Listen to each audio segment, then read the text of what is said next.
Hey everyone, and today I'm going to be reacting to my very first interview with podcaster Nikki Boyer. So let's see how I've improved over the years.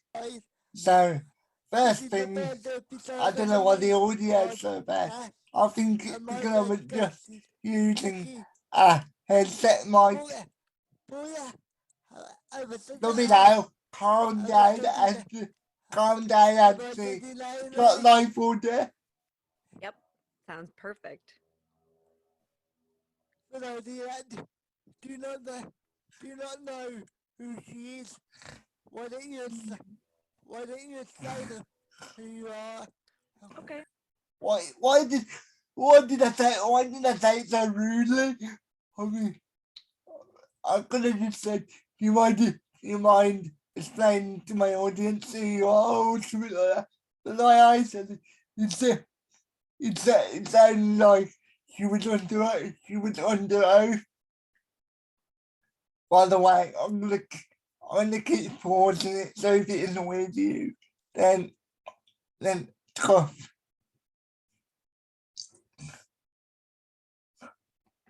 Okay. So, I'm Nikki Boyer, and I'm an actress and a host and a podcaster. And Anthony and I have been going back and forth via Twitter for a really long time, so I feel like we kind of know each other in a weird way. But I currently host a daily podcast on Wondery called The Daily Smile, which is about good Going news to get and out by choosing the to live way. that each I'm day in not our sure lives. whether And I'm then I not also sure whether hosted and she still created the does it or podcast not, but called going to get Dying for out. Sex, which is about my friend Molly, who was diagnosed with stage 4 breast cancer, and sort of her journey of sexuality and finding out who she was in light of her diagnosis. And it's a beautiful series. It's 6 episodes, but it's called Dying for Sex, and it's on Wondery. So that's what I do, and I'm an actress as well. I do film and television. Yeah, to be hon- to be honest, I didn't know that you did film until a couple months after. See, that was a lot more calmer than the intro. I I don't know why, but in the intro, I was so freaking nervous, and that's why I might have came across the arsehole. And I don't miss the headset mic. I I, I did try the headset mic recently, and in terms of the audio quality, obviously it's not good. But in terms of just my actual speech pattern, I think it helps. That's why, as of late, I've just been more confident on the mic. Because anyway, if if I start going on tangents, then I apologize. Listening to your podcast. Oh, really? Yeah, I mean, it's funny, Anthony. I've been around for a while. I'm kind of old. So I've been working since I was about 15 years old. So I love to work. I love to do on-camera work. I did the Wendy Williams show a bunch of times. I'm a regular on her show. I hosted a show years ago on Yahoo called Daytime in No Time, where we would basically show you all the fun clips. Did it? Did anybody still use Yahoo? I don't think it's even around anymore. Is it Yahoo? Yahoo. I never went on it.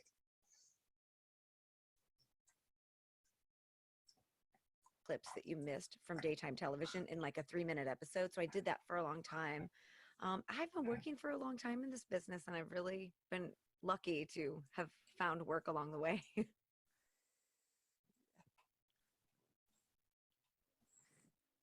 Awkward. So who inspired you to get into entertainment then? Like, what was that person that inspired you?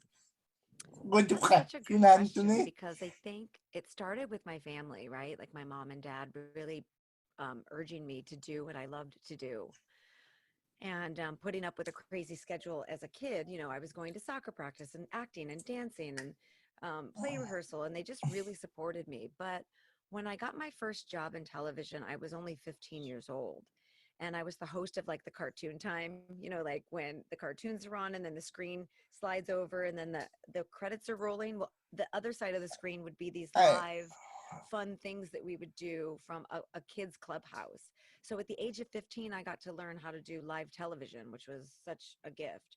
But my boss, her name was Lois, she was my boss, and she really kind of took me under her wing, showed me that I could make a career in television, showed me how to um, work with kids, how to use the camera, how to use the tally light and follow the light when you're doing live camera. Because back in the day, they'd have like three different cameras, and whenever I red did, light went I on did top, not have you a would have clue what, the camera I did figure out not what have you a were clue doing. what that meant So I at the learned that. I learned how to time. read teleprompter. I learned how to produce. And this was all happening while I was in high school and college. So my mentor and my inspiration really was my boss, Lois, because she helped me through something I don't think I would have been able to figure out on my own. Yeah, because you had a mentor, yeah. Did that did that sort of stop people taking advantage of you? Because I can imagine when you first break into the entertainment industry, you have a lot of people taking advantage of you. Yeah, Well, that's a bit obvious, as a young Anthony, but there girl you go. getting into the industry, I was a kid, and it really did help me feel protected and safe. Then when I moved to Los Angeles, I lived in St. Louis, and then I moved here when I turned right when I graduated from college. I was 20, and I moved to LA, and I remember feeling a little concerned about how to navigate this big city Apology, I was and trying to how stop to doing make that. sure that I stayed safe. Luckily, I found agents and managers that made me feel protected and safe. So I never really found myself in compromising situations. I think it's because partly I'm a little bit street smart. I'm from St. Louis, so like if I catch you messing with me, I might kick your butt.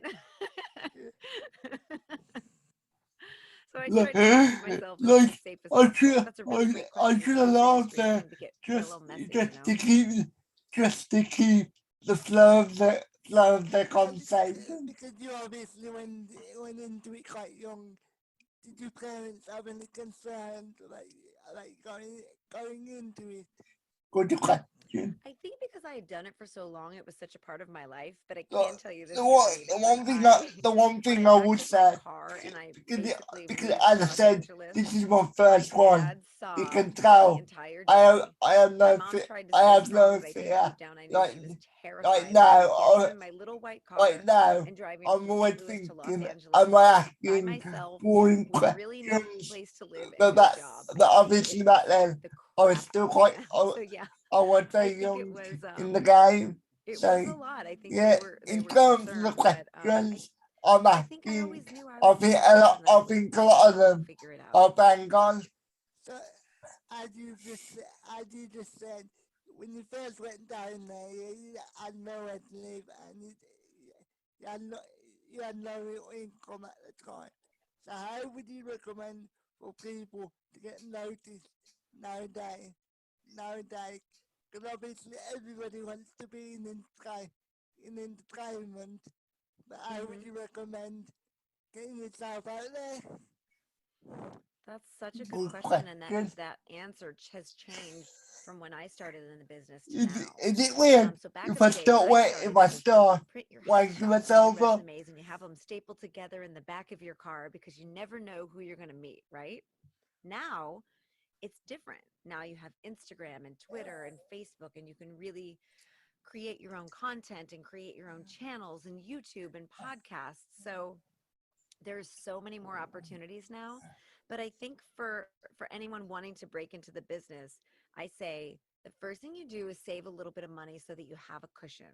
So wherever you are, work, save some money, set up a GoFundMe page, ask friends and family. Like, don't be afraid to say, hey, I want to make a move. I want The one thing I've definitely improved on in the in the outros.